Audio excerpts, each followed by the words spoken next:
It's time for Wretched Radio with Todd Friel.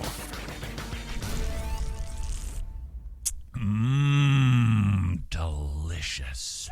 Todd, what are you doing? Apparently, I'm drinking the Kool-Aid.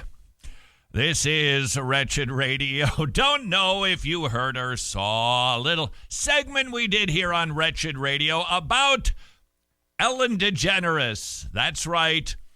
We said something nice about Ellen DeGeneres, like a blind squirrel that finds a knife in the bulb twice a day. Something like that. Ellen DeGeneres encouraged America to be nice. Just because you disagree with somebody doesn't mean you can't at least be pleasant. We affirm that as Christians, right?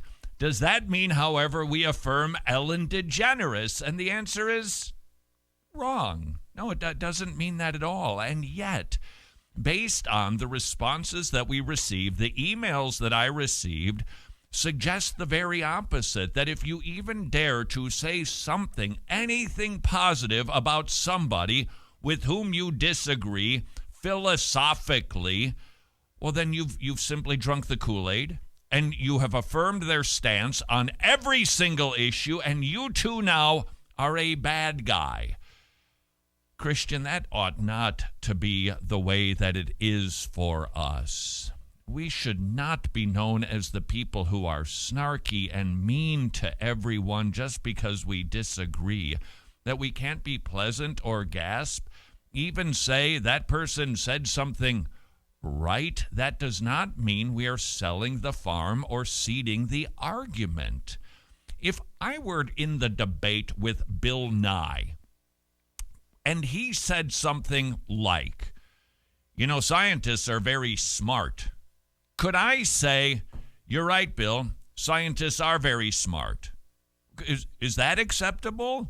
To say, yes, I affirm that statement without saying we affirm everything that Bill Nye believes? And I think the answer is yes. Now, are there times when we need to be thoughtful and considerate and not say anything that might indicate we're giving affirmation to a person's wrong worldview? Of course. But can't we have enough confidence in our argument combined with an actual concern for the people that we are talking to just be polite?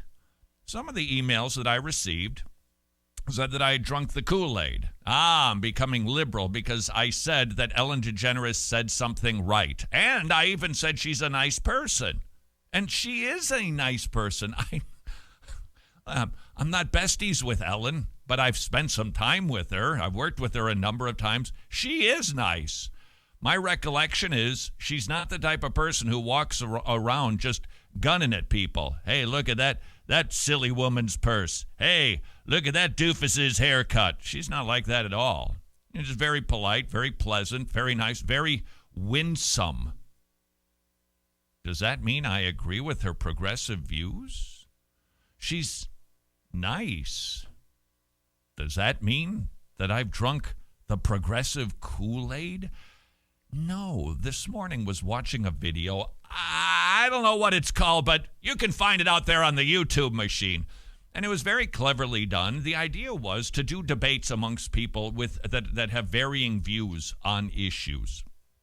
Can Democrats and Republicans get along? Can Christians and atheists coexist? And it was all kinds of social issues, evolution versus creation, bringing two sides together to discuss their position. And one of them caught my attention, and the subject matter was about the shape of the earth. There were people, they were mostly chemists and scientists, secular folks, who believed that the earth was round. And then they brought in flat earth people to debate their position, to state, no, I think the earth is actually flat. And prior to the coming together of three people versus three people, they asked, what would you like to get out of this?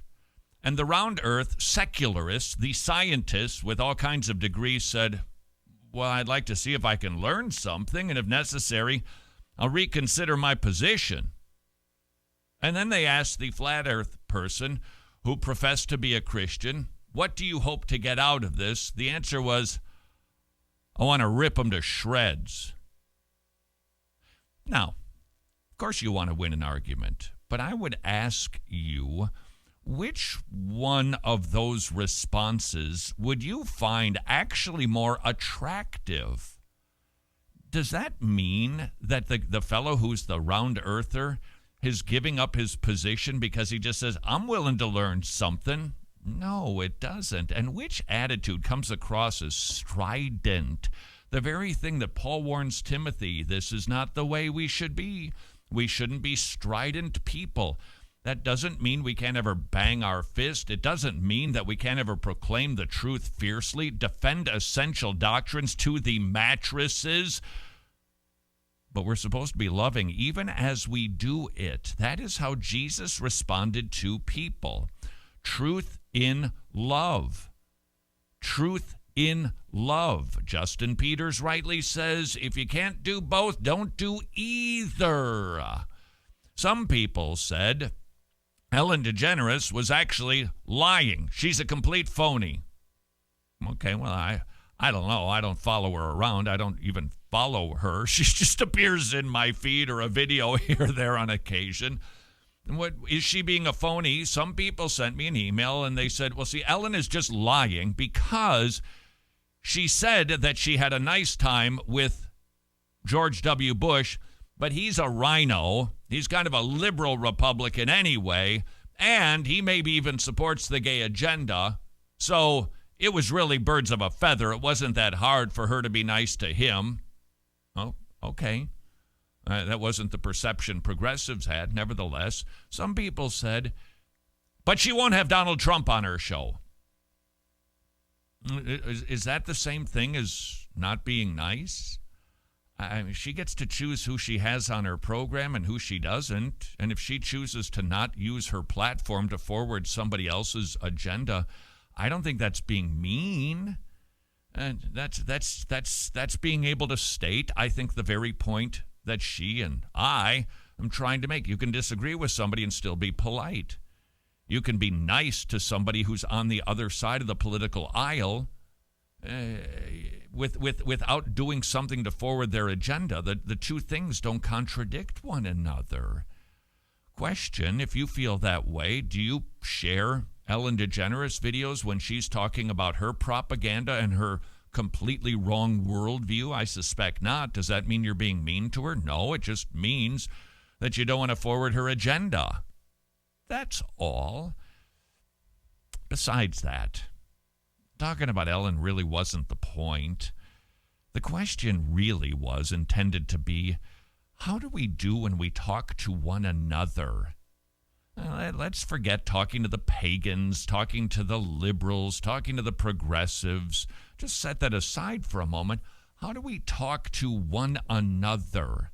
Does the world see our posts? Does the world hear our comments? Do people in the lunchroom hear us talking about other Christians and conclude they love one another? Now, I know there are professing Christians who are complete wackadoodles. I get that. And you want to be careful that you don't somehow affirm their theological position. Nevertheless, if I were seated on an airplane next to a false teacher, would I tell that person, I think you're a false teacher? Yeah, actually, I would. Would I turn my shoulder to him and go, can't even look at you? Don't even think about sharing my armrest, Pally. Be polite and have manners without affirming their wonky theology. Can't we? Can we talk to one another in such a way that we can actually say, look, your end times theology, I'm not with you on that. But we sure can talk about it. We can talk about even issues of gifts. Even the issue of, get ready for this one, continuationism versus cessationism.